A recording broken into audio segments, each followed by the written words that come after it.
Bueno, ¿cómo les va? Bienvenidos a esta noche de Twitch acá en 351 Deportes. Primero agradecer la invitación a los amigos de 351 en esta inauguración del Twitch, del polideportivo en el Twitch, y cómo no íbamos a empezar con básquetbol. Y bueno, el agradecimiento a un viejo amigo, a Nico Casalánguida, que se acercó aquí a nuestros estudios. Nico, ¿cómo estás? Bienvenido. Bueno, Adrián, muy bien, muchas gracias. Muy bueno estar acá por primera vez en el estudio. Los había visto los chicos de 351 haciendo cosas en medios, en los partidos de acá de Córdoba sobre todo. Pero bueno, un placer venir al estudio. Bueno, bienvenido a la cueva, no sabes dónde te metes, ¿no? Baja, ascensor, Muy bien, escalera. muy bien, muy lindo lugar, muy lindo lugar. Bueno, Nico, vamos a hablar un rato de básquet, hay muchísimo para hablar, pero lo que generó por ahí el disparador de las ganas de hablar con vos es, bueno, cuando estábamos todos enloquecidos siguiendo primero todos los playoffs de la NBA, no solo las finales, es más, te voy a confesar hasta que me enganché por ahí un poco más con las primeras rondas, con algunas series tremendas que con las finales, pero bueno, te tocó estar ahí trabajando con Álvaro Martín, un prócer para todos nosotros. Tremendo. Contanos cómo es esa experiencia, cómo es ese mundo. Bueno, muy lindo. En principio, Álvaro Martín es un tipo muy reconocido, un periodista de muchísimo prestigio a nivel latinoamericano. Yo le decía, nunca había compartido con él tanto tiempo, ¿no? Si bien nos conocemos hace 15 años, él seguía siempre los trabajos de la selección y a los torneos importantes él iba, y siempre Álvaro fue muy curioso de preguntar y tratar de saber cómo se estudian los rivales y demás. En este caso, bueno, nosotros ya nos conocíamos y hemos hecho alguna actividad juntos antes, pero esta posibilidad de convivir con él fue magnífica. Primero que es medio yo le digo que es medio superdotado, ¿no? Primero por la capacidad de trabajo. Sí. Es un tipo que arranca a las 6 de la mañana a laburar y se acuesta a las 11, 12 de la noche y sigue preparando, y por ahí te llega un mail a las 3 y media de la mañana del tipo y dice, no duerme, ¿viste? Porque en el hotel lo compartí con él estos 15, 20 días, de que tiene mucho deseo de trabajar. O sea, no es casualidad de que es una persona tan reconocida, de tanto conocimiento, un tipo que estudió en Harvard, un tipo muy preparado, y en Estados Unidos y en el mundo NBA es una persona muy reconocida y muy respetada. Entonces estar al lado de él es como jugar al lado de Messi, ¿viste? Para mí, que no tengo tanta experiencia o nada de experiencia en la NBA, hice muy poco, hicimos NBA League Pass una temporada en la aplicación de la NBA, que es NBA League Pass. Cuando salió la parte de habla hispana, la toma Álvaro, su compañero, que es el coach Morales de toda la vida, y yo también tengo gran respeto y admiración por él. A veces está ocupado, ahora está dirigiendo Ponce en la liga, en la BCN de Puerto Rico, en la liga de Puerto Rico, entonces está ocupado ahora. Entonces cada vez que hay un espacio, Álvaro, Nico, yo estaba en España, estaba en Europa, me dice, Nico, ¿qué vas a hacer? Le digo, yo estoy mirando unos entrenamientos, estoy viendo unos entrenadores, yo me había ido un viaje para aprender y para ver otros entrenadores, y me dice, mirá, tenemos la final en la NBA, quiero contar con vos, venite y hacemos el trabajo. Así que bueno, muy lindo compartir con él. Y después el mundo NBA desde adentro, que no es lo mismo que ir a ver un partido o ver la final desde afuera, es atrapante porque o sea, no pudimos compartir desde adentro realmente. Ponele, para que te des un ejemplo, había más de 100 periodistas, entre ellos Fabio Berto, con el que compartimos mucho, que él está trabajando para la cadena de ESPN, y nos movíamos, ponerle todo el grupo de periodismo al mismo hotel, en charter de una sede a la otra que se jugaban los Eso me partidos. interesa mucho. Todos juntos se mueven, o sea, vos ahí no tenés que tomar tu avión, sino te mueve la NBA directamente, ¿viste? Entonces, vivirlo de adentro significa eso, también periodismo de todo el mundo que va a haber, o sea, cubren de todos lados, y ahí te relacionás con, bueno, gente de todo el mundo que están buscando los detalles. Pero a ver, vamos de poco. El Sí. primer partido, la serie arranca en Denver. ¿Ustedes dónde se juntan con Álvaro? ¿Cuántos días antes llegan a Denver? ¿Cómo es el día a día? Bueno, primero la NBA es muy fina con el tema de las acreditaciones. Sí. Es muy difícil obtener las acreditaciones, entonces tuvimos hasta último momento.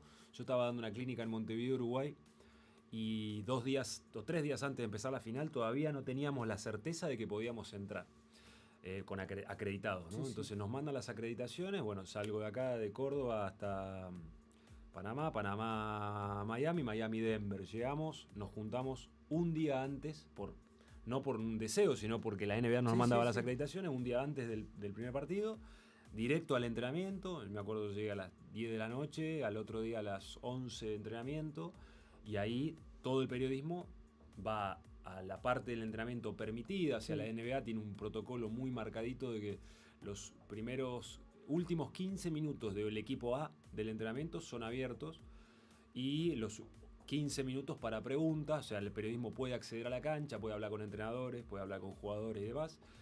El entrenador y la figura o el emblema del equipo va a la conferencia de prensa, ahí tenías que estar. O sea, Álvaro me pedía que yo esté analizando muy de cerca a los entrenadores, sobre todo con el tema del plan táctico, de las declaraciones, de las cosas que ellos iban viendo de partido a partido. Entonces, bueno, directo al entrenamiento, directo a empezar a analizar desde adentro, a ver las novedades, si juega uno o no juega el otro. Y bueno, y empezar a ver cómo iban a cada uno de los equipos a plantar o a mostrar sus primeras cartas en una final. Porque una final, cuando se juega una final, lo que hablábamos mucho ahí con Álvaro, ¿no? Uno no tiene un equipo que juega el equipo A contra el equipo B, no hay un plan. O sea, los entrenadores, el cuerpo técnico manejan 10 opciones. Y dice, bueno, a lo largo de estos partidos hay que ganar 4 y voy al primer partido, muestro el 1, el 2, el 3 y el 4. Ponele. Que esto puede ser la zona, la del doblaje a Jokic, el jugar a través del contraataque, el detener el ritmo, bueno, distintas opciones, distintos planes. Y entonces van mostrando, los entrenadores, el cuerpo técnico van mostrando las cartas. Dice, bueno, ahora vamos con esto. Y el otro cómo contrarresta o qué muestra en contra. Bueno, mi trabajo un poco era ese, ¿no? De ver, analizar el juego, decirle a Álvaro, porque nosotros no estábamos transmitiendo el partido en vivo. Sí. Nosotros estábamos con Ritmo NBA, que es la productora de Álvaro, y eso, la NBA nos permitía ver el juego y hacer algunos análisis ahí cortos de vivos de Instagram, pequeños cortos sobre todo Instagram. Y al otro día, todo el streaming que dura 1 hora, que Álvaro lo hace a rajatabla todas las mañanas, tenía que salir a las 10 de Argentina, ponele, o a las 11 a las 10 de Argentina, y para nosotros en Denver eran las 6 de la mañana, así que eso nos generaba estar preparados durante la madrugada para que cuando empiece el streaming, tirar toda la base de datos, de novedades, de alternativas tácticas y demás, como para estar fino a la hora de transmitir a la gente. Así que, bueno, muy cargado de cosas esos días, ¿no? De novedades, de alternativas, de estrategias, de análisis. A mí me gustó mucho el poder compartir, verlo de acá, como en este salón, los entrenadores y sus planteos, sus respuestas, su manejo de presiones, porque no es lo mismo ver a un entrenador una vez que gana y cuando pierde, y cómo son las preguntas. O sea, yo no me considero periodista, ni mucho menos, pero al tener la acreditación, estaba en el lugar donde está todo el periodismo y bueno, no me animé a preguntar, Adrián, la verdad, porque no me dio, por respeto a los que son periodistas realmente, pero sí, Álvaro, por ejemplo, él le pide NBA Latam, le pide que haga preguntas porque es como una voz jerarquizada de las conferencias. Entonces yo acompañándolo ahí y ayudándolo un poco hacia dónde teníamos que orientarnos. ¿Y qué te impactó más de ese juego estratégico, mental de los entrenadores? ¿Para bien, para mal? ¿Qué fue lo que te sorprendió? Bueno, primero hay un nivel de intensidad. La NBA cambia mucho en fase regular en sus 82 partidos, cuando los equipos, obviamente, que usan la construcción de la fase regular, para cuando empieza el playoff hay como una transformación de intensidad. Se achica la rotación, se eleva la intensidad y los equipos van haciendo el manejo de las cargas como para llegar a la instancia decisiva que es el playoff y explotar al máximo su potencial como equipo. Y ahí es, viste, a veces uno escucha, no, que la NBA no se defiende, que cómo puede ser, que Ginóbili que izquierdo va a la izquierda, decíamos. El nivel de intensidad con la que se juega, sin duda que la NBA es el mejor torneo del mundo, que te puede gustar más el básquet táctico de la Euroliga, ¿sí? Te puede gustar más la ACB, pero a nivel talento individual y y de recursos y poderío. La NBA no hay duda de que es el mejor torneo, están los mejores atletas y se juega a un nivel de intensidad y ejecución muy alta, muy fino, donde hay poco margen de error, donde los equipos se preparan y juegan a una lucha mental muy grande, es muy mental la serie. Todas las finales son mentales. Sí. O sea, vos vas a un provincial de Córdoba y vas a ver que la final se juega 3 partidos, 5, lo que sea, hay una cuestión mental. O vas a la NBA, pero eso se exacerba. Todas las cuestiones, las variables del juego en la NBA van a un potencial mucho más alto. Es decir, bueno, se sabe que Miami va a defender zona en tal cuarto y en tal cuarto cuando entra tal jugador y tal jugador. Bueno, a ver, ¿cómo lo explota Denver? Estás hablando del más alto nivel. ¿Qué hacen para explotar cada situación de juego que se presenta? Y en eso, lo que a mí me gustó, primero el nivel de intensidad, el alto nivel de ejecución, y después que pude ver en vivo a un jugador que está cambiando el deporte. O sea, nosotros éramos chicos cuando veíamos a Magic Johnson agarrar un rebote, subir la bola, pasar sin mirar y reírse mientras te metía 44 puntos y ganarte. Y jugaba de la 1 a la 5. Pero después no aparecieron jugadores como Jokic. Lo que hace este muchacho es una cosa totalmente rara. Me acuerdo que al principio cuando Facundo va a Denver, que por ahí, digamos la verdad, creo que pocos teníamos muchos partidos vistos de Denver entero. Además porque no lo pasaban, porque no es uno de los equipos más populares tampoco. Y todos nos volvemos locos. ¿Por qué la sube Jokic? Porque si está Facundo al lado, ¿por qué? Y claramente quedó demostrado que, está bien, con Murray tenía un poquito más de base, pero lo siguió haciendo y bueno, y evidentemente era porque era un diferente y porque le aportaba a su equipo y porque el juego pasaba por ahí. No, es un jugador que rompe los moldes del básquetbol convencional. O sea, nosotros cuando vos hablas un pick and roll, cualquier persona que dice, bueno, ¿qué es un pick and roll? Es una pantalla que pone un jugador que no tiene balón a un jugador que tiene balón. Y generalmente quien tiene el Marcelo Milanesio y el Fabricio Berto jugaban en aquellos entonces ya los pick and rolls, donde Fabri venía, ponía la cortina, Marcelo ponía el pase, la asistencia. Normal, ese es el juego. Normal no, ellos eran los dioses del pick and roll en Argentina. Pero lo normal es que un base juegue con un 5 y que el pick and roll se juegue así. Prigioni Escola, además. Acá al revés. O Stockton Malone. Sí. Acá al revés. Acá Murray, el base, ponía la cortina y Jokic con 2 metros 12 jugaba el pick y asistía. Y vos decís, el base es el tipo que juega de centro. Sí. Entonces fue algo, pude vivir en carne propia algo que por el otro lado estaba Adebayo, que vos decís, es un defensor tremendo, un físico, un tipo que vos decís, si no lo defiende a este Jokic no lo va a defender nadie. Y parecía un novato. Lo agarraba en el poste bajo. Después, esto que hablamos mucho en el básquet, a mí me gusta tratar de al menos hacer pensar y reflexionar a la gente cuando repiten algunas cosas. Dicen, no, en el básquet desapareció el poste bajo. Desapareció el poste bajo. Cada vez que la agarra Jokic en el poste bajo, hacía un desastre. Se desapareció el poste bajo porque los equipos intentan jugar por otro lado. Pero cuando aparece un buen jugador de poste bajo, Jokic cada vez que tenía la bola con una ventaja entraba el 5 del banco, iba 7 posesiones consecutivas al poste bajo. Cody Zeller, el blanco, que parecía que le decía, por favor, yo que no me hagas más daño, me estás matando. Entonces, por ahí en el periodismo muchas veces y en los medios inflan algunas cuestiones que tienen que ver con, no, ahora el equipo que no juega a cortas posesiones no es moderno. Y agarra a Miami, te pinchaba la bola, jugaba con 24 segundos, es decir, no hablemos sin saber, digamos. Me acuerdo que creo que hablamos algo parecido cuando estuviste en Atenas, que se hablaba mucho del equipo que llegó a semifinales, hablemos del equipo que le fue bien, un equipazo, el último de Atenas, de hecho, que peleó arriba y un poco te criticaban de que el equipo recibía muchos puntos. Y me acuerdo, bueno, está bien, muchos puntos, pero ¿en cuántas posesiones? O sea, no es solamente...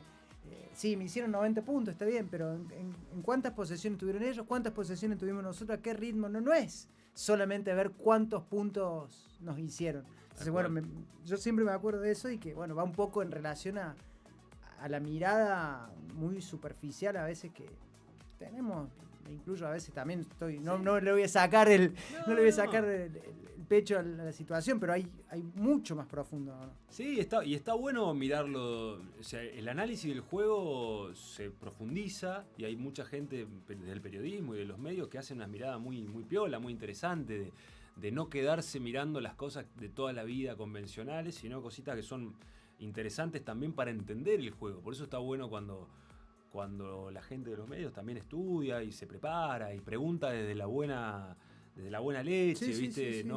No esto de decir, no, porque si te meten más de 70 puntos ya es una mala defensa. Y bueno, pará, ¿en qué era? ¿Y cómo juega el equipo? Sí, Porque sí. vos podés jugar el básquet, para no aburrir a la gente, pero Sí. vos podés jugar lento y si vos jugás lento te meten 70 puntos, Sí. o podés jugar rápido y capaz que defendés bien y te meten 90. No Sí, sí, significa tal que cual, te por metan eso. 70.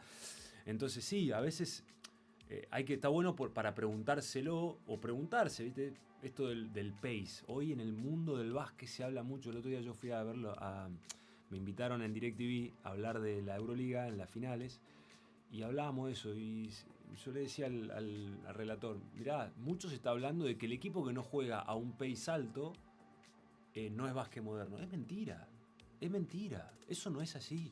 Vos podés, justamente anoche, el fin de semana estuvo Fernando Duró en mi casa acá en Córdoba y él dirige a Venezuela. Venezuela es uno de los equipos clasificados al Mundial y es uno de los paces más bajos de Latinoamérica en selecciones. Y él juega a su estilo, juega a su manera y el equipo es eficiente jugando de esa manera. Entonces, esto de a veces poner como un mote del básquet moderno o el básquet no moderno, dependiendo de algunas cuestiones, de algunos parámetros, hay que ser cuidadoso. No sé, yo creo que nada más que hay que ser cuidadoso. Pero bueno, me fui un poquito de tema, perdón. Nico, daba la sensación por ahí viéndolo desde muy lejos, como que Miami no le daba. O sea, como que la nafta había gastado tanto combustible en el camino, las lesiones, y Denver estaba tan derecho. ¿En la cancha daba esa misma sensación o en la serie en general o no? Denver era un equipo con mucho talento, mucho más talento que Miami. Miami salió 8 de la fase regular, sí. Denver salió 1. Sí. Miami ganó 2 series a 7 partidos viniendo de atrás, o sea, perdiendo el principio y dando vuelta a la serie. Y llegó a séptimos partidos, llegaron filtrados físicamente. Sí. El nivel de intensidad que tenía Miami para equiparar a los otros equipos era muy alto. De hecho, Miami le gana a Boston.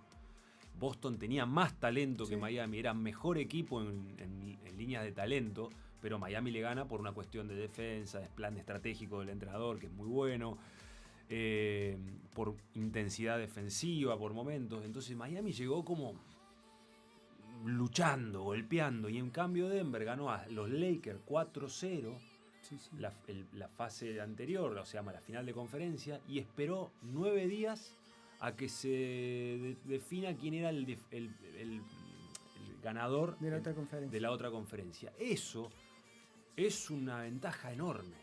Primero por los días de preparación, después porque el otro equipo venía golpeado físicamente, que en algunos puntos no siempre es ventaja, porque a veces el equipo que viene rodado, que viene compitiendo con ritmo, a veces lo agarra. A mí me ha pasado acá en la liga, a veces decís, bueno, quedás entre los 4 primeros, esperás al equipo y a veces esa espera de 15 días, 12 días, te juega en contra. En este caso, muy cortito, Barrio Parque fue el número 1 indiscutido de una interminable serie regular de la Liga Argentina. Perdió un solo partido en toda la temporada en Córdoba y quedó eliminado en primera fase después de esperar también 10, 12 días. Bueno, justamente me imagino que el Negro Perone, entrenador de Parque, debe haber estado en la disyuntiva de qué hago en la espera. No sé cuántos días habrá esperado, pero qué hago en esos momentos de espera. No hay nada que equipare el ritmo competitivo. Vos como entrenador tenés un problema generalmente cuando vos tenés muchos días y los otros están compitiendo, decir, bueno, tengo que equiparar el ritmo competitivo. Los tipos tienen que jugar. Pero no hay nada como que la pelota vaya al aire con árbitros, con público, con presión, con... Sí. Entonces, nada se equipara. Entonces, para Denver era también una intriga. ¿Cómo iban a poder sobrellevar la espera de tantos días de parate? Y lo llevaron de primera, lo gestionaron bien. Malone, el entrenador. Eso te iba a preguntar, porque se habló muchísimo. Obviamente, el trabajo de Spoelstra fue genial. Pero por ahí no se habló tanto de Malone, que fue el tipo que armó este equipo, que tuvo paciencia, que soportó las lesiones y puso un equipo en el momento justo a un nivel altísimo, ¿no? Sí, los dos, una particularidad que hoy en la NBA se está dando es que se está futbolizando en términos de poca paciencia con los entrenadores, ¿viste? Se cortan los entrenadores. Monty Williams, Sí. un pedazo de entrenador que llegó a las finales con Fines, y yo, corte, viene el otro, corte. Doc Rivers. El Doc River, tipos campeones, el Nick de Nurse. Toronto, Nurse, los cortan. O sea, como hay como una Sí. locura de impaciencia con los entrenadores. Y los de Miami, los de Denver, atrás de Miami está Pat Riley, el reconocido entrenador de los Lakers, campeón de Nueva York y demás, gerente del equipo, dueño del equipo, diciendo: nosotros abancamos nuestro proceso, Spoelstra es mi pollo, lo llevé de tantos años, ya el tipo está hace, no sé, como más de 10 años. Malone lo mismo, pasó momentos de altibajos en la organización y lo mantuvieron en el proceso. Y bueno, después de 7 años, o sea, Malone lleva 7, 8 años en la franquicia hasta que se le da este resultado, con un reclutamiento de talentos, porque Jokic llega en el año 2015, si mal no recuerdo, a Denver. Entonces esto no es que de un día para otro fueron campeones. Llegó un proceso, se golpearon, hubo momentos difíciles. El mismo Malone decía en la conferencia chiquita que hubo un día después de la práctica: yo el primero que se le tengo que agradecer al presidente, porque cuando terminé la temporada que quedamos afuera de playoff, yo fui al vestuario y digo, bueno, acá me cortan, termino. Y cuando salí del vestuario me estaba esperando el presidente y me dice: tranquilo, que el año que viene vamos a repetir y vamos a hacerlo mejor. O sea, ahí te das cuenta las filosofías de la estructura y la sapiencia de las organizaciones para mantener los procesos. Entonces, Spoelstra, para ir a la pregunta, perdón. No, pero sí. Spoelstra, un tipo límites. sumamente inteligente en lo estratégico, cambiante. O sea, a último momento no se sabía con quién entraba de titular, si jugaba un lesionado o no, si iba a la zona de inicio, si no. Todo cambiante. Un tipo muy inteligente y bicho para ir cambiando, más de lo, digamos, del entrenador FIBA. Malone, más estructurado, la vieja escuela, ordenado, planificador, ¿viste? Duro cuando el equipo perdía en fase regular y en la fase final, muy estricto.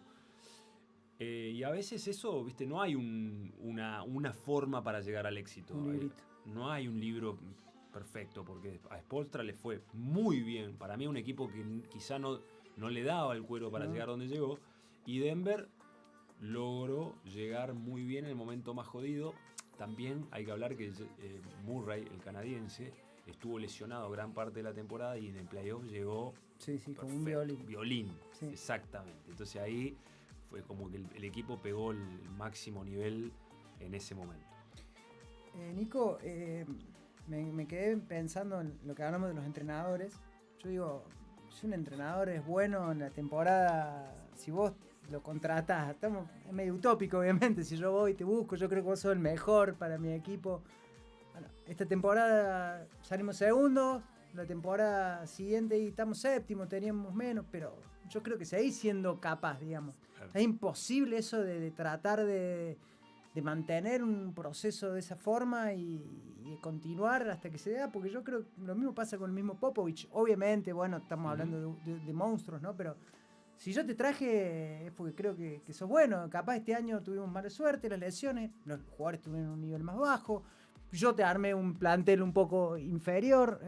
¿Por qué no hay manera de que se sostenga nada? Mira, yo sabes, es multifactorial, pero para hacerlo concreto, de síntesis, para mí depende de quién contrata y quién tiene que tener paciencia, si tiene conocimiento o no tiene conocimiento.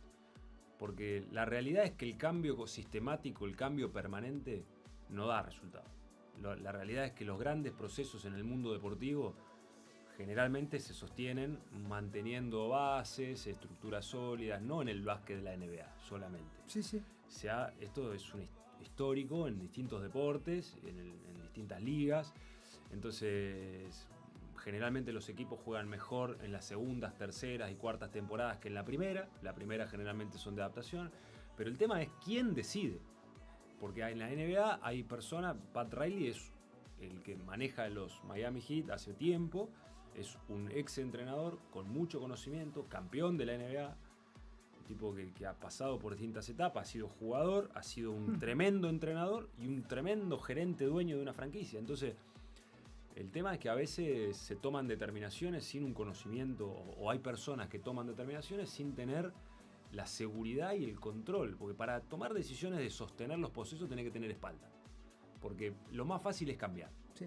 Los que cambian es porque es la más fácil. Si bueno, quedo bien con este que me critica en Twitter, que me dicen, hace cambio, bueno, lo cambio. Ay, me desligo de la responsabilidad. En vez de bancar un proceso, es más exigente porque hay que laburar, hay que buscar en el draft, hay que ver la mejor alternativa. Fíjate lo que pasa con Popovich ahora.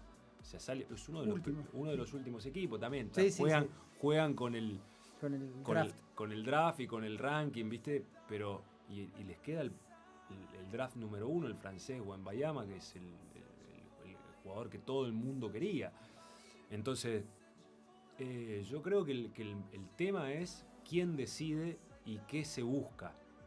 Porque no es lo mismo un plantel experimentado que quiera resultados inmediatos, que es lo que se está en el mundo deportivo, es lo normal, lo que sucede muchas veces, que quieren resultados inmediatos, y hay otras veces que se busca resultados a mediano o a largo plazo, que es el caso de Denver. De Denver fue así, resultado a mediano o largo plazo, proceso, y salió muy bien.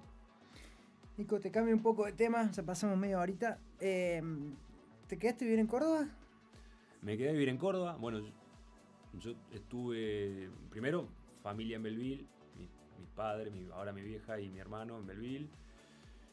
Después vine a estudiar, jugué en banco, trabajé en rieles. Esta fue mi etapa de estudio de Derecho y de profesorado de Educación Física. Y bueno, después volví con la Liga, Atenas.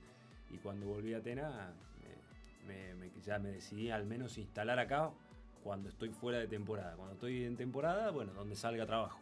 Y cuando estoy fuera de temporada, disfruto de vivir acá en Mendiolas. Bueno, por ahí vamos a contar un poco. Con Nico nos conocemos hace muchísimos años. Nico era asistente de Fernando Duró en gimnasia. Y esto lo que voy a contar sí nos va a tirar bien los años que han pasado. Uno de los trabajos de los asistentes era conseguir los videos del equipo con el que iban a jugar posteriormente, a hacer el scouting, y que no había Basket Pass, no había YouTube, no VHS, había... dos videocaseteras. Bueno, había que conseguir los VHS, y en esa época yo ya trabajaba en Show Sport, y yo también muy amante, tengo una videoteca grande, y con Nico no sé cómo hicimos contacto, pero yo le podía conseguir los últimos partidos de Atenas, que a su vez también te servían para ver otros equipos. Entonces, con anticipación yo te los mandaba por colectivo a Comodoro Rivadavia, y por ahí Nico en retribución me pasaba videos viejos de gimnasia de temporadas anteriores para mi propio... Y así iban por transportes los VHS, y bueno, y nos servían a los dos, obviamente. Ha pasado mucho. ¿Pensaste en ese momento que ibas a poder hacer una carrera como esta? ¿Lo soñabas? Yo sabía que le iba a poner... Yo tenía muy claro que le iba a meter toda la energía a este mundo, a este deporte, a esta actividad. No sabía dónde iba a terminar, pero sí sabía que tenía mucha energía para dar, ¿viste? Lo tenía muy claro. No fue que... yo no sabía si iba a dirigir la liga, si iba a estar en la selección, si iba a dirigir afuera, eso no lo sabía. Pero lo que sí tenía, y tengo igual, porque la verdad que la esencia no cambia. Porque todavía soy muy joven, aparte. Sí, pasado mucho tiempo, pero todavía me considero para la función un entrenador no te digo que un entrenador joven, porque ya no tengo 20, pero sí en avance, en constante avance. Y sí tenía mucha energía e información, que cuando vos tenés energía e información, tenés los límites son pocos. Y yo en eso confiaba, en que podía, no sé, al menos ser útil en los lugares donde se me requería. Después no sabés dónde terminás. Sí, tal cual. Entonces tenía energía y ganas de aprender. Y bueno, pude tener buenos maestros. Acá en Córdoba muchos, después... ¿Quiénes? Y acá en Córdoba, en principio, el primer maestro que a mí se me viene a la mente es Mario Di Santo, el profesor de Educación Física. Y después tuve en los clubes la posibilidad de trabajar con el Polo López en Maipú, en la Perdiz Carrizo en Banco, que fue un personaje divino, en el que me disfruté muchísimo. Pero realmente tuve la posibilidad de rodearme en un ambiente de mucho deseo de aprendizaje, ¿viste? Bueno, la época del profesorado, del provincial, jugador y entrenador, ¿viste? Había mucho deseo de mejora. O sea, había muchos entrenadores en los cursos de Acoteva, éramos muchos los que queríamos aprender, con el Seba González, amistades de jóvenes. Y bueno, se fueron dando posibilidades, alternativas y también esto es, cuando estás preparado y se aparece una buena alternativa y lo haces más o menos bien, avanzás. No estás preparado, vas para atrás. Claro. Y bueno, se fueron dando algunas alternativas y algunas las aproveché, algunas veces me fue bien, otras me fue mal, como todo, pero por suerte sigo en el ruedo haciendo lo que me gusta y avanzando a mi criterio.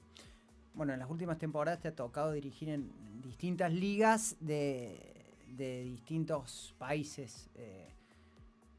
¿Cuál te ha gustado más o cuál ha sido por ahí el paso más importante que vos considerás por lo que aprendiste o por lo que sea?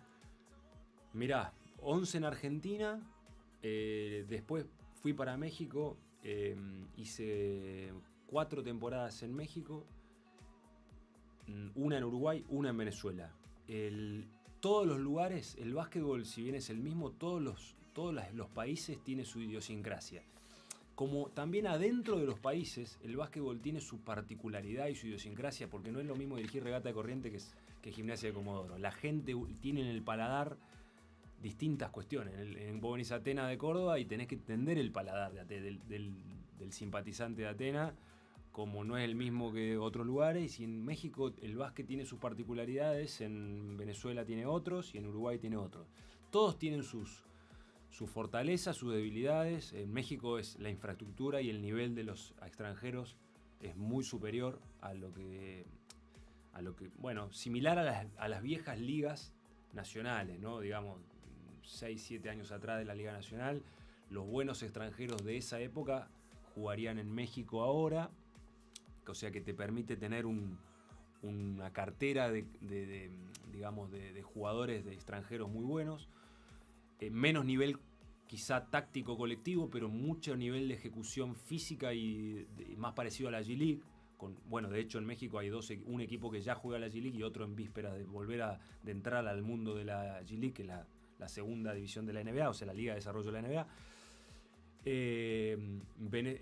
En Uruguay, una liga similar a la Argentina en estructura y con mejor nivel táctico quizá, pero mucho más lento, con ejecuciones más lentas que México. O sea, para mí México, a mi criterio, de los lugares donde yo estuve, es la liga de mejor nivel, con extranjeros que salen de ahí y van a buenas ligas de Europa. Algunos de los extranjeros, más de lo de la segunda línea, vienen para acá. Entrenadores de ACB o entrenadores de selección que dirigen ahí. Entonces, para mí México ha sido en el último tiempo un lugar de muy buena competencia. Y tuve distintas alternativas. Primero, cuando fui al primer lugar, un equipo chico, una organización chica como Aguacatero de Michoacán, que llevaba 4 años en la liga, 3 años en la liga, y nosotros llegamos a la final medio sorpresiva. Después Fuerza Regia me contrata, que es la mejor organización en la que yo trabajé, una organización muy importante, muy ordenada, muy fuerte en todo aspecto, cerquita de los Estados Unidos, cerquita de Texas, Monterrey. Y ahí salimos campeones. Después de que el equipo había salido campeón anteriormente, a mí me toca agarrar un equipo campeón y pudimos ganar un bicampeonato. Y esa fue, digamos, una temporada bastante particular y interesante desde la presión, digamos, de un lugar de mucha presión. Pero bueno, todas tienen sus particularidades y mientras vas recorriendo y vas conociendo y vas compitiendo, vas creando cultura basquetbolística, ¿no? Cuando yo estaba acá, para mí era, y si no se pasan 5 veces la pelota, no es buen básquet. Claro. Y cuando llegué a México, decía, bueno, la eficiencia, hay que jugar rápido y encontrar. Sí. Y para mí hoy, después de recorrer distintos lugares, yo siento que crecí culturalmente en el tema del entendimiento de distintas formas de jugar. Nico, ¿por qué? Bueno, los entrenadores argentinos son reconocidos en todo el continente, por algo están dirigiendo en selecciones, bueno, hay muchos ejemplos, hablamos de Fernando Duró, el Che García. ¿Por qué les cuesta tanto pasar a una liga española, donde, bueno, hubo experiencias muy cortitas, el de Sergio Hernández, que incluso hace poquitos días contó que se arrepiente de haberse vuelto de Zaragoza con una oportunidad tan grande? Algo hace muy poquito de Che García también, unos 3, 4 años. ¿Por qué con todo el talento que ustedes tienen no se les da la oportunidad? Bueno, para mí son también multifactorial, pero vamos a hablar de 3. En primer lugar, gerentes de las ligas de esos lugares, de ponerle el equipo de ACB o de Italia de primera división, confían más en los entrenadores que conocen el medio que un entrenador sudamericano, por más que tenga galardones. Supongamos, para poner el instituto, si tiene que buscar un entrenador, no va a buscar un entrenador que le fue bien en Ecuador, en Bolivia o en Perú. Va a buscar un entrenador de la Liga Argentina, a lo sumo de, no sé, uruguayo. Capaz, ha venido algún uruguayo. Pero confían en lo más cercano y en quien conoce el medio. Después hay que instalarse. Yo lo que siento que los argentinos no hemos hecho en gran escala la escuela de ir a la LEV, a la segunda división o a las segundas divisiones, ingresar. En una época Argentina era para los entrenadores era un buen trabajo en términos económicos, y también no era tentador ir a las segundas o terceras divisiones europeas. Claro. Acá se pagaba bien. Exacto. Sí. América en ese sentido no está lejos de Europa en términos económicos.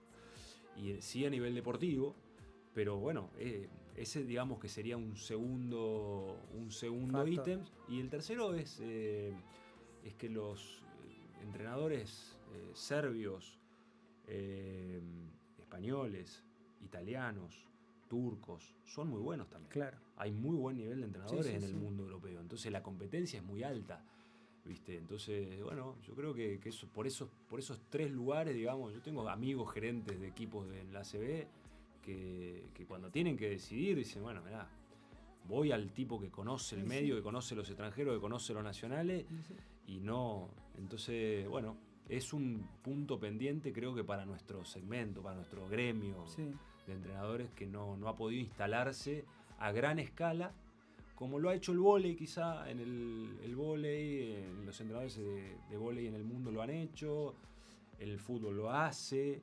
En América los entrenadores argentinos de básquetbol sí son muy respetados y valorados, pero no en Europa de la misma manera. Así que bueno, punto en debe, digamos. Vamos a un par de temas cortitos, pero bueno, vamos al hueso. En los últimos años, el grupo de entrenadores argentinos de la selección, Sergio, Rubén, Julio, han llevado las riendas durante 20 y pico de años. ¿Cuál es el que más te ha gustado? ¿Cuál es el tipo de básquet más cercano a tus preferencias? O dame virtudes principales de cada uno. Háblame de eso, digamos. Mirá. Vos que los has enfrentado, que has sido asistente de ellos, de todo tipo de cosas.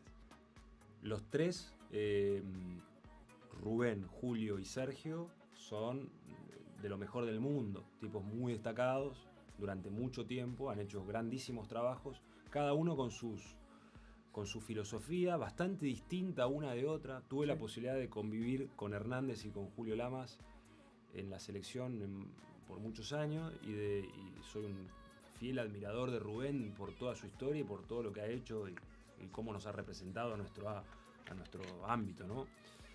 Y puedo visualizar claramente distintas variantes.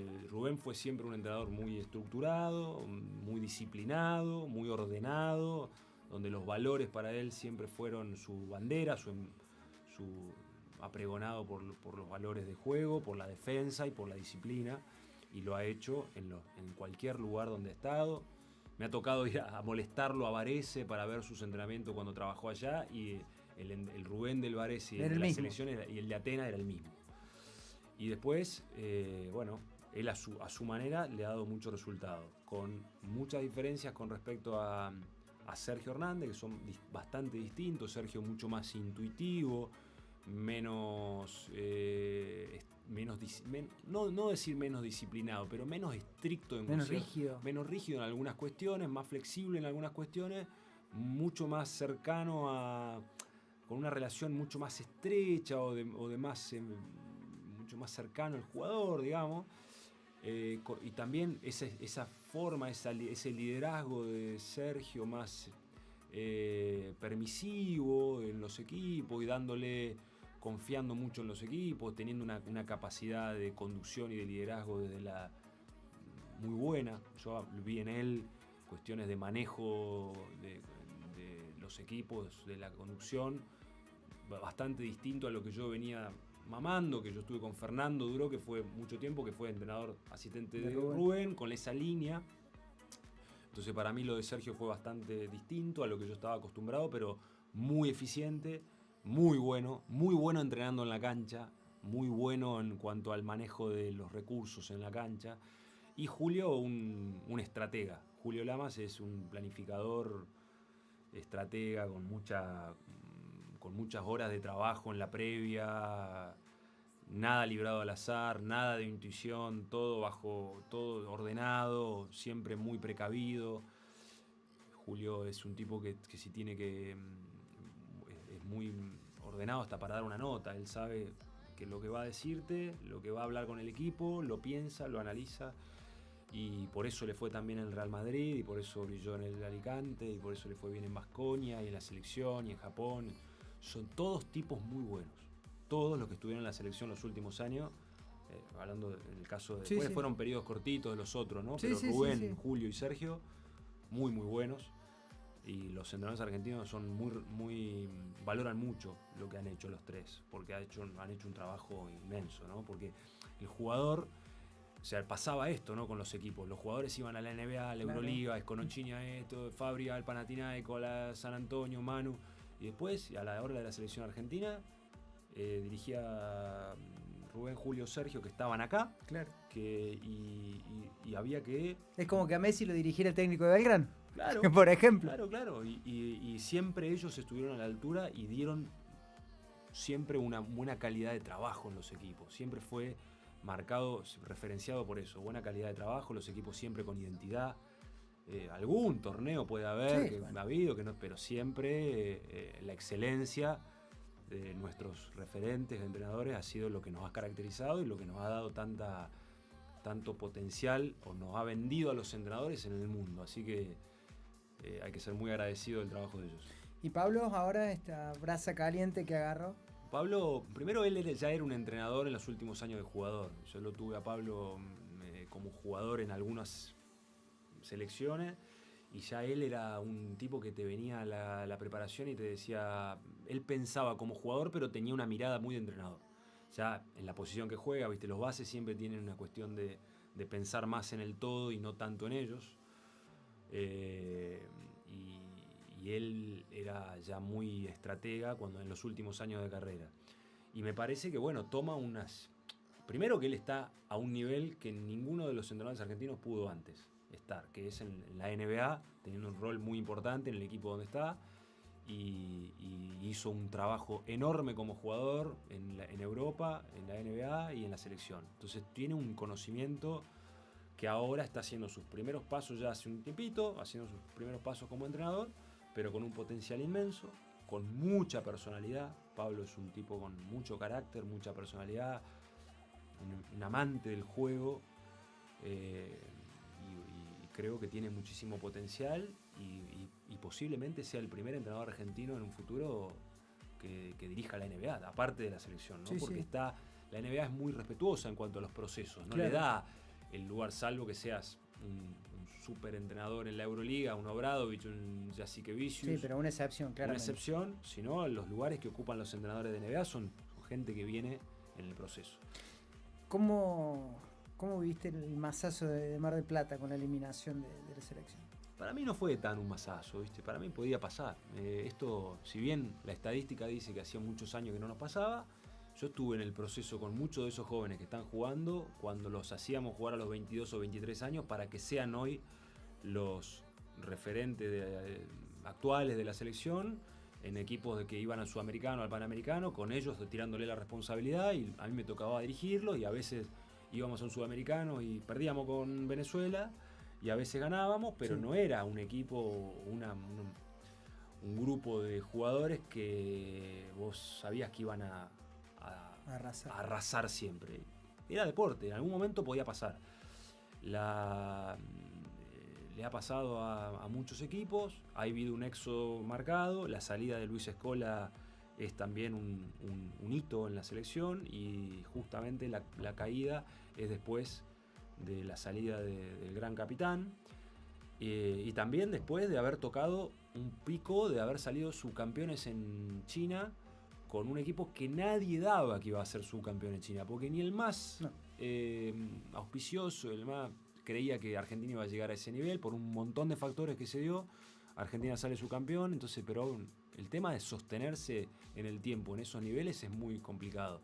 Y Argentina ganó 8 partidos, igual que otros 5 equipos, y quedó afuera. O sea, quedó afuera por detalles. Entonces, para mí, que estoy en el mundo del deporte, no es un masazo que era imposible. Vos me decís, no, ganó 2 partidos.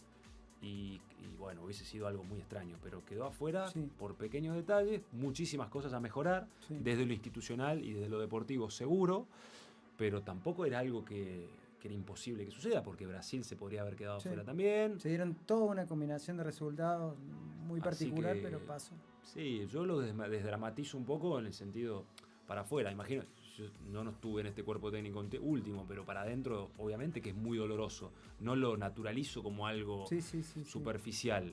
Siempre Argentina quiere estar en los Juegos Olímpicos, quiere estar en los Mundiales.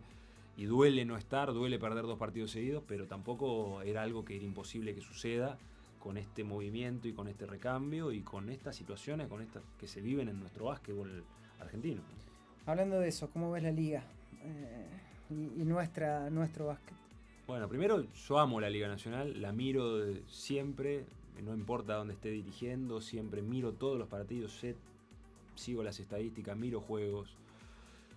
Y he visto buenas ligas, ya desde el 2004 que estoy en el básquetbol profesional, digamos, entonces he visto partidos, ligas buenas, con extranjeros buenos, con nacionales buenos, he visto un éxodo más o menos, y estamos en un momento bajo de nivel de nuestra competencia, porque el nivel te lo da el talento que tengan los jugadores, y los jugadores argentinos más destacados no están. Y los extranjeros más destacados no pueden venir por la coyuntura económica que vive el país. Entonces, el nivel de la liga te lo da el talento de los jugadores y de los entrenadores que están en la competencia. Si el nivel de los talentos de los jugadores no es el mejor que tiene el país o los mejores están afuera, el nivel de la liga es el que tenemos en este momento. La lógica de la organización de la liga es muy buena porque sigue siendo ese un valor que hay que defender y respetar como si fuesen los clubes. Para nosotros Argentina y el uso de los clubes es un punto clave que hay que defender, que hay que trabajar y que no hay que dejar de sostener, pero el nivel es uno de los más bajos de los últimos tiempos, en la realidad.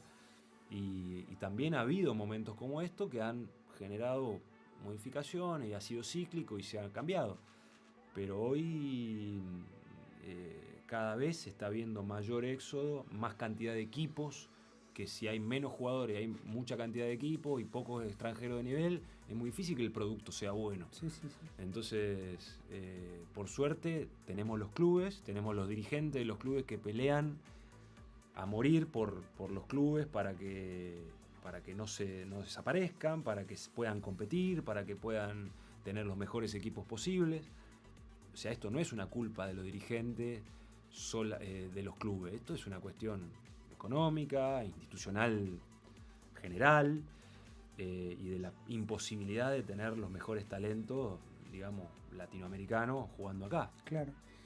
¿Y lo de Atenas te sorprendió? El descenso, la debacle. Y no, a mí no me sorprendió, yo lo viví de adentro.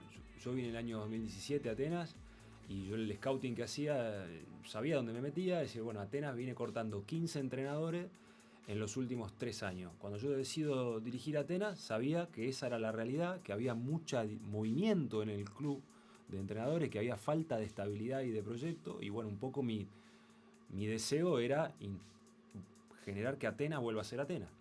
Que ese era nuestro lema, digamos, ¿no? Que vuelva a estar en los primeros planos, que vuelva a competir, que vuelva a tener identidad, que la gente se vuelva a enganchar. Pero la realidad era que venía de 7 o 6 años de luchar la permanencia, nosotros nos fue bien un año, el otro año no pudimos sostener lo que habíamos construido en el año anterior y se volvió a pelear la permanencia y llevaba muchos años pegándole en el palo y lamentablemente en algún momento puede suceder con todo el dolor porque bueno, a mí me quedaron muy buenos recuerdos de Atenas, pasé muy lindos momentos, viví yo tenía el deseo de dirigir Atenas en algún momento, ¿viste? En mi casa se respira Atenas porque mi esposa es hincha de Atenas y lo sigue, así que un poco dolió. Es más, yo he ido a la cancha ahora, iba a ver Atenas de vez en cuando, pero bueno, duele, pero tampoco me sorprende. No te puedo decir, no, me sorprendió. No, si no hay estabilidad en cuanto al proyecto deportivo, en algún momento podía suceder y bueno, sucedió. Te quedaste con un poco de un sabor amargo en esa temporada en la segunda, digamos, en la que te despiden. Sí, fue muy doloroso. Yo no había sido nunca despedido, es parte del trabajo del entrenador y yo sabía muy bien dónde me metía. O sea, yo venía de mucha continuidad en algunos clubes, había estado 5 años en Comodoro, 5 años en Regata, pero después de Regata yo hice como un clic. Después de los Juegos Olímpicos del 2016 dije, bueno, ahora no quiero estabilidad, quiero ir a lugares de máxima presión. Primero fui a Obras Sanitarias, después vine a Atenas y sabía que venía a lugares, sobre todo a Atenas, que era un lugar jodido, digamos, que era un lugar bastante complicado de gestionar por cómo venía el pasado y hacia dónde íbamos. Y bueno, a mí me hubiese gustado que Atenas, después de esa temporada que fuimos semifinalistas y que pudimos jugar la Champions, hicimos podio, después de tanto tiempo hicimos podio, me hubiese gustado mantener el proyecto, claro. No se pudo, yo no le echo culpa a nadie, al contrario, yo soy un agradecido de las posibilidades que tuvo, pero sí me dolió, pues no me quería bajar de ningún barco, quería pelearla, me dolió. Pero bueno, son las reglas de juego y a mí me ayudó mucho. Yo creo que ese momento fue un golpe. A veces ese tipo de golpes te puede dejar knockout y no aparecer más en el medio, como le ha pasado a muchos, o te puede hacer más fuerte y salir a que tomar eso como un crecimiento. Entonces para mí fue un crecimiento, porque a partir de ahí dije, bueno, ahora voy por el medio internacional, voy a buscar de vuelta a instalarme en otros medios, en otros lugares, en otros países, y pude hacer podio en México, en Uruguay y en Venezuela. En los lugares donde fui hice podio. En algunos gané campeonato, en otros subcampeón, pero volví a hacer podio en distintos lugares, y eso es, en nuestro ámbito, en el deporte profesional, hacer podio siempre es algo interesante. Así que a mí me fue duro, pero me ayudó a crecer. Voy volviendo cosas, por ahí me escriben también y me preguntan. Vos hablabas de Escola hace un rato, creo que vos tenés que haber estado. ¿Cómo fue si es tal cual la cuentan, cuando Luis Escola los agarra en el Mundial de Turquía 2010 y haciendo referencia a Marcelo Milanesio, lo señala como que él tenía que ser una motivación, que jugar por un quinto puesto no podía ser, no era poca cosa con Marcelo delante? ¿Fue así? ¿Estuviste? Sí, estuve. Primero compartí habitación con Marcelo, fuimos los dos asistentes. Él fue para mí una experiencia hermosa haber tenido la posibilidad de conocerlo a Marcelo en una concentración y compartí todo el proceso, como 40 días con él, y fueron una hermosa experiencia. Y Marcelo me sorprendió en muchos aspectos, porque primero que conocía del básquet lituano, de la liga, del TNA, de la selección, de todo, de Brasil. Yo miraba videos hasta las 4 de la mañana y él estaba atrás mirando todo lo que pasaba, un tipo con mucha lucidez. Y después en el día a día, como fiel a su estilo, callado, pero mostrando con el ejemplo, ¿no? Siempre fue así Marcelo. Y bueno, cuando nos toca perder, nosotros hicimos un gran partido en Turquía contra Brasil, que Escola hace como 36 puntos.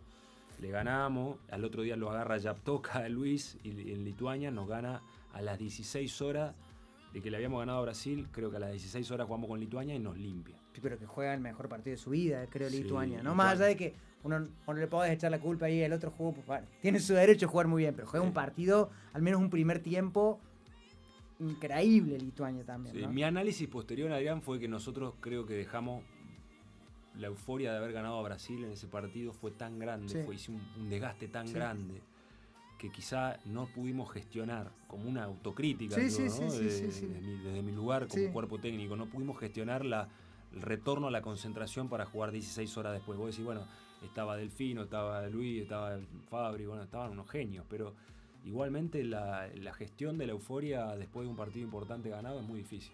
Y nosotros a las 16 horas jugamos con un Lituania que estaba más preparado que nosotros, y yo creo que nosotros no estuvimos en mejor versión. Mañana hace mucha hincapié cuando se habla de las historias de tanto de Indianápolis como de Atenas, de lo difícil que fue, festejar un rato después de ganar el Green Team, pero al otro día tener una final olímpica, ¿no? Y hace mucho hincapié de lo difícil de eso cuando ganas un partido que te consume tanta energía, ¿no?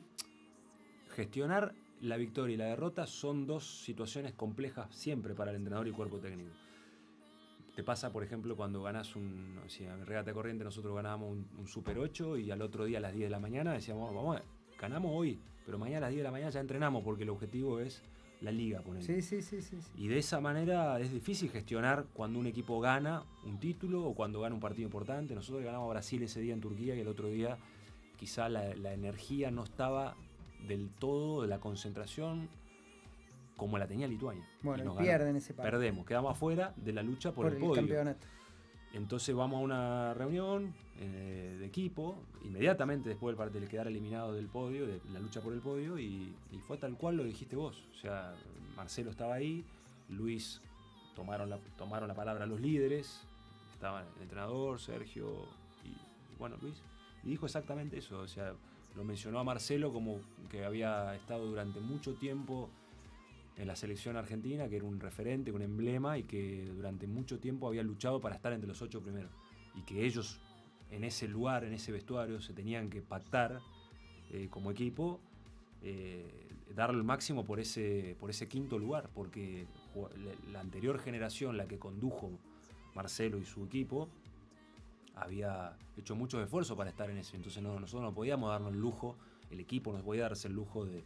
Y lo hizo hablar a Marcelo, que le costaba un poco. Eso no lo sabía, ¿Marcelo habló? Sí, no voy a repetir lo que dijo Marcelo, pero Marcelo tuvo sus palabras también y fueron muy importantes. De hecho, Argentina gana los 2 partidos. Le ganamos a Rusia y a España. Eliminamos a una España que estaba Sergio Scariolo, la Bomba Navarro, un partidazo de Carlos Delfino, me acuerdo. Sí, que Argentina arranca ganando como por 25 puntos y termina con mucho susto, pero... Sí, no, fue una... Para esos momentos también hay que prepararse, ¿no? Cuando uno no está buscando conseguir el objetivo más importante, claro. pero la Argentina consiguió el quinto lugar, que fue el mejor objetivo que pudo conseguir después de no entrar en el podio. Hablando de eso, de cómo cambiar los objetivos, cómo se gestionan las situaciones. En ese torneo, nosotros estábamos viajando de Argentina y en un aeropuerto nos enteramos que el Chapu quedaba fuera del torneo. Uh-huh. Porque había llegado medio jugado con una lesión y Detroit era el equipo, ¿no? Filadelfia. Finalmente no lo autoriza, que termine viajando Marcos Mata. Uh-huh. ¿Cómo se hace eso? Por el Chapu, a ver, no estaba Manu. Chapu era el segundo comandante de ese equipo, seguramente una figura, venía de unas temporadas espectaculares en la NBA. Bueno, ¿cómo se hace eso? ¿Cómo se prepara el grupo? Bueno, empezamos de nuevo, bueno, ahora no tenemos esto, estamos con esto. ¿Cómo se hace? Bueno, hay varias dificultades aparecieron ahí. Juan Pablo Figueroa, que era un base que estaba en el equipo, también fue golpeado en Salta por Peter John Ramos en una cortina y quedó afuera del equipo. Cantero quedó afuera del equipo. Iba Junior Sequeira. De hecho, hasta Marcelo tuvo que tirar algún entrenamiento, algunos movimientos alguna vez, porque nos quedamos sin base. Entonces, fue un proceso bastante golpeado en cuestiones de lesiones, ¿no? Entonces, eso no lo esperábamos, lo de Chapu, porque había hecho el torneo amistoso. Pero un momento antes de entrar al torneo le pide Filadelfia al médico de la selección, a Gripo, que le mande las resonancias del tobillo, y nosotros sabíamos que Chapu no estaba bien, rengueaba en la previa, en los partidos, en los amistosos, en la preparación, y bueno, cuando vio Filadelfia el estudio médico no lo autorizó. Entonces a partir de ahí, eso también en ese momento me acuerdo una reunión de equipo, los líderes de ese momento decidieron, bueno, Chapu no está más, olvidémonos de Chapu. El que viene ahora, ¿quién es? Marco Mata. Bueno, Marco Mata es mejor que Chapu. Olvidémonos de Chapu.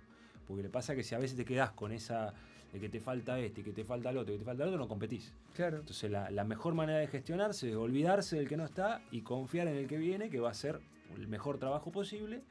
Y por qué no, mejor que el que no pudo estar. Porque, bueno, eso es la manera de gestionar esas cuestiones que nunca dejan de ser dolorosas, ¿no? Pero sí, fue una situación compleja. Y encima, en el principio de ese torneo, a Fabio Oberto le agarra una gastroenteritis que termina volviendo muy disminuido, pero lo marca Theo Splitter en el partido también con Brasil. Pero también creo que le pone hielo, una bebida, una situación así, y también se perdió un par de partidos. Sí, Fabri no estuvo en el mejor torneo por ese tema, bajó un montón de peso, me acuerdo que estuvo un montón de días dentro de la habitación, que no podía, estaba con un malestar grande. Y bueno, el equipo estaba ¿viste? Batallaba, pero no estaba con sus mejores soldados, digamos. Sí. Así que costó, fue un torneo complejo, pero la verdad que dentro de las dificultades que hubo y cómo termina Argentina, fue muy bueno, ¿viste? Vos estás mencionando muchas cosas porque estabas ahí, porque sabés, porque te informaste, pero a veces la gente no sabe todas las que pasan los equipos en esos momentos tan importantes. Nico, ¿te gustaría volver en alguna función en la selección? Siempre. O sea, a mí amo el básquet internacional, amo mi selección. Yo después de los Juegos Olímpicos no continué en el 2016, pero bueno, estuve en 3 mundiales, en Juegos Olímpicos, me encantaría, siempre es un ámbito muy lindo y tengo mucho deseo de volver a la selección, y si no es a la selección, a alguna selección. Claro. Porque también siento que es un espacio donde yo tengo como objetivo volver. Si no es a la selección argentina, hoy está muy bien, tiene un gran staff, con Pablo y con su cuerpo técnico. Yo la verdad que siento mucha admiración por todos los que están, y no es momento quizá, pero si no es en Argentina, quizá en otro lugar, es mi objetivo volver a formar parte de una federación. Tuve alguna conversación en algunos lugares, todavía no se concretó, pero no descarto volver al medio internacional, porque en realidad es uno de los objetivos que yo tengo en mente. ¿Y ahora a México de nuevo? Ahora a México, tengo contrato con un equipo que vuelve a la competencia, que es Halcones de Veracruz, así que en breve estoy saliendo de vuelta para México y armando una estructura de cero, una dirigencia que compró un equipo, armó de cero y me pide a mí que le arme un poco la ingeniería para intentar ser competitivos, un equipo que ingresa a último momento a la liga, a ver si los podemos hacer competir. Vamos a ver. ¿Te gusta toda esa parte que un poquito más macro que solamente dirigir el equipo? Yo creo que es parte del entrenador. Gestionar la confección de un plantel es parte de las funciones. A mí me gusta ser parte del armado de los equipos. No me siento cómodo cuando no soy parte del armado. Lo vivencié en muchas oportunidades y me siento entrenador de proceso y de gestión, y donde puedo tener injerencia en la gestión, en acomodar las piezas. Siento que es un arte. El armado de un equipo es un arte, con las personalidades, las piezas, el atleticismo, la parte del cerebro, los hábitos, el cuerpo técnico, los viajes, todo eso. Después hay que poner una batidora y mezclarlo, ¿viste? Y no da todo igual, y todo hay que ponerle mucho planeamiento, mucha estrategia, y a mí me gusta armar, me gusta gestionar. Bueno, Nico, nos vamos a ir despidiendo, llevamos casi 1:10 hablando, hay mucho más seguramente. Has sido el primer invitado de este polideportivo de 351, agradeciendo obviamente yo también la invitación a los chicos a ser parte, por esta comunidad nueva que se va formando a través de Twitch y también de YouTube. No va a ser la última seguramente, así que bueno, ojalá lo hayas pasado lindo. Muchas gracias, Adrián, a vos por la invitación, a los chicos de 351 por lo que están haciendo, porque es evidente que están en todos lados, no sé cómo, metiéndole energía, y eso está bueno, hace falta, así que bienvenido sea. Bueno, gracias a todos por acompañarnos. Ha sido un placer, le hemos pasado muy lindo y seguramente vamos a volver con más aquí en 351. Chao.